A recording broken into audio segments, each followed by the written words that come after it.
All right, hi, hello. So we're gonna continue moving on today so yesterday we did, or the past few days if it's talking in general chem, so we worked on converting mass to moles, so grams to moles, moles to grams. We spent that time working on that, right? So today, a little bit of different steps. Now we're going from moles of one substance to another mole of another, or another moles of another substance. Okay, so that's our objectives today. Our objective today. Sorry about that. So pretty much, it's honestly really easy.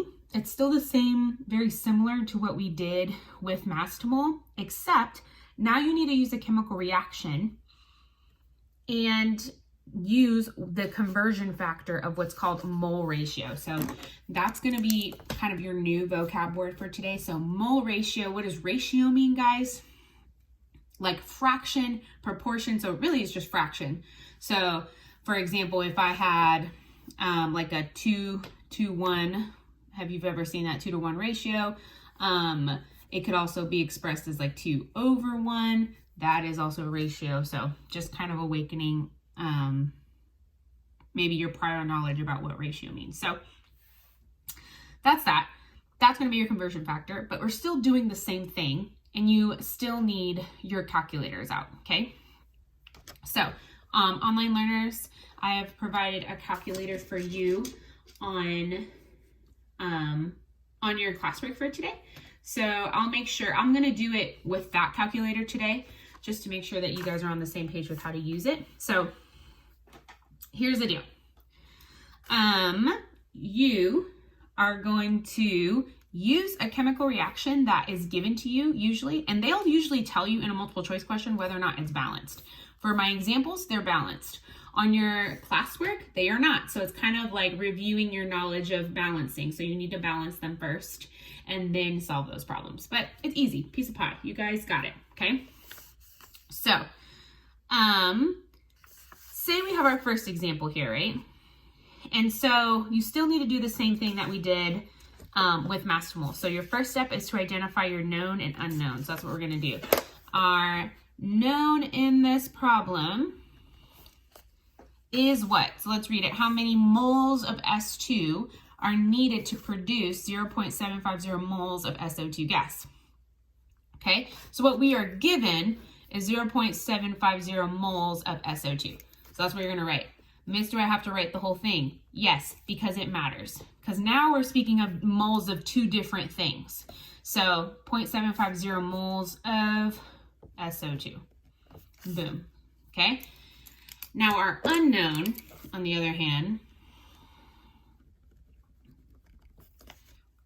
is usually followed by the words how many. So how many moles is what we're looking for of what? S2. So we're looking for a question mark, moles of S2. Right? Setup is still the same. Put your known over 1. So we're going to put 0.750 moles of SO2. We're going to put that over 1. Set up only one set of parentheses, just like mass to moles. Okay?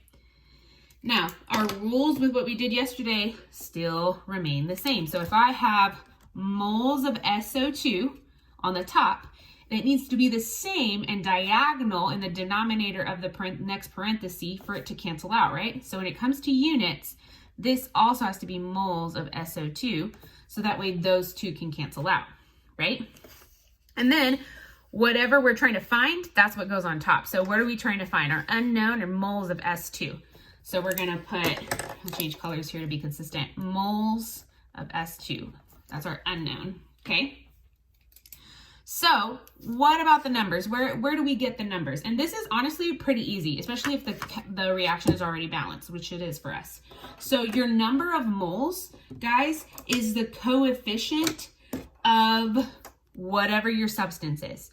So if I'm looking at SO2 here, I'm gonna look at my chemical reaction and be like, okay, what's the coefficient in front? 2. So 2 is your number of moles.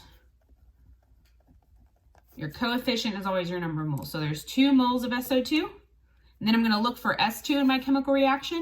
Look for a coefficient in front. If there is nothing in front, it's considered a 1, okay? So it'd be 2,1 mole of S2, all right? So this conversion factor right here, because remember our vocab of conversion factor or fraction, whatever you want to call it, this is what's called mole ratio, because notice it's a fraction with numbers of moles, right? So this is mole ratio. How do we find the number of moles? How do we know that? From the chemical reaction, okay? Last step is to do what you already know how to do, which is plug it into a calculator, right? So I'm gonna plug in, which honestly the best thing to do is multiply the top, get a number, divide it by everything on the bottom multiplied as well, okay? So 0.750 times 1 is obviously, let's write that out. 0.750 times 1 is obviously 0.750, and you're gonna divide that by 1 times 2. So that's what goes in the calculator, okay? So I'm gonna divide with my calculator here that we have. Gonna go to 0.750 and divide that by 2. So we get 0.375. Go ahead and keep those 3 decimal points, because remember, I kind of, to figure out how many decimal points I need, I just look at what I'm given, and I have 3 decimal points here. So that's what I'm gonna put there. So we're gonna put 0.375. Now, what are my units? That's where yesterday comes into play again. It's still very similar. So I have moles of S2 here and moles of S2 on the bottom of on the diagonal denominator of the next fraction. So those are gonna cancel. So what do I end with? Moles of S2. That's gonna be my unit. And that's what I wanted, right? Because that's what we were solving for. Easy. So that was first example, okay? Let's do one more just to make sure that we get it. Let's see if, hold on, I might need to move this a little bit. Okay. So now on this side, let me zoom. Sorry, I'm like juggling a notebook and a stand and all the things. All right. Same thing here. First step, identify your known and identify your unknown. Oh, I should have done that in purple. That's okay. All right. So this one's asking how many moles of H2 gas, hydrogen, are released when 3.85 moles of hydrochloric acid, HCl, react with excess aluminum. So here's the reaction that they provide for me. It's already balanced. And my known is what? I'm given 3.85 moles of HCl. So we're going to write down 3.85 moles of HCl. My unknown is whatever, how many is asking. How many moles of H2 gas? So we're going to put question mark moles of H2 gas, or just H2, okay? Next part, set it up. So 3.85 moles of HCl all over 1. Set up your parentheses.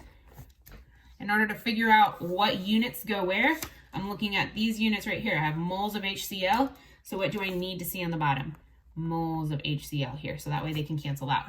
What am I trying to find? Moles of H2. So whatever your unknown units are, those go on the top. Moles of H2.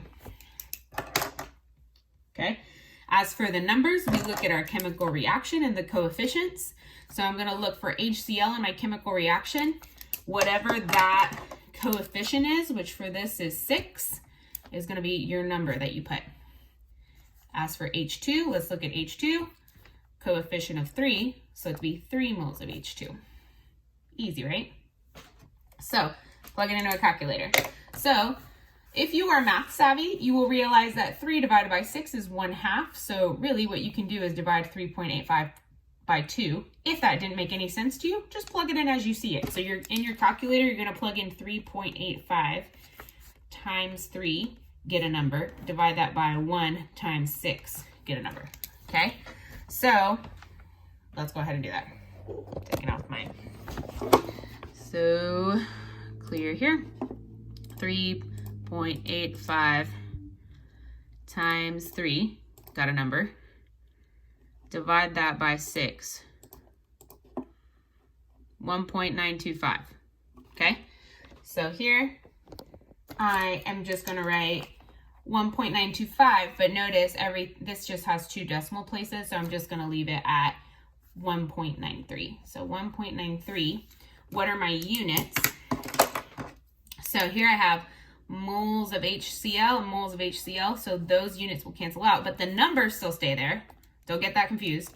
And I'm left with moles of H2. And that's what I wanted. Easy? So that's what you're doing today on your practice. The only difference on your practice, guys, is that you need to balance the chemical reactions. But, I mean, we've done that before, right? Draw your line down the middle, count your number of atoms, and then add those coefficients to balance your chemical reaction, okay? When you're done with that, then use this reaction to answer each of these questions. And then I just want to make sure to clarify. So 1, 2, and 3 are for this chemical reaction, and then I give you another chemical reaction for the next 3, 1, 2, and 3, and then another chemical reaction for the last 3, and so on. Okay, there's 10 questions total, so shouldn't be too horrible. And that's it, y'all. When you're done with that, turn that in on Canvas. And guys, please, especially onliner. So if you have access to a printer, go ahead and print this out and you can do your work on there. But please don't be the person that just like types the answer on here and submits this Google Doc. Guys, if I cannot see your work, I cannot give you credit. Okay? So do this on paper, like we did yesterday, or you can print it out and work on it that way. Okay? All right, y'all. Hope that was helpful. Make sure you do your warm up and exit ticket. And that's all. Bye.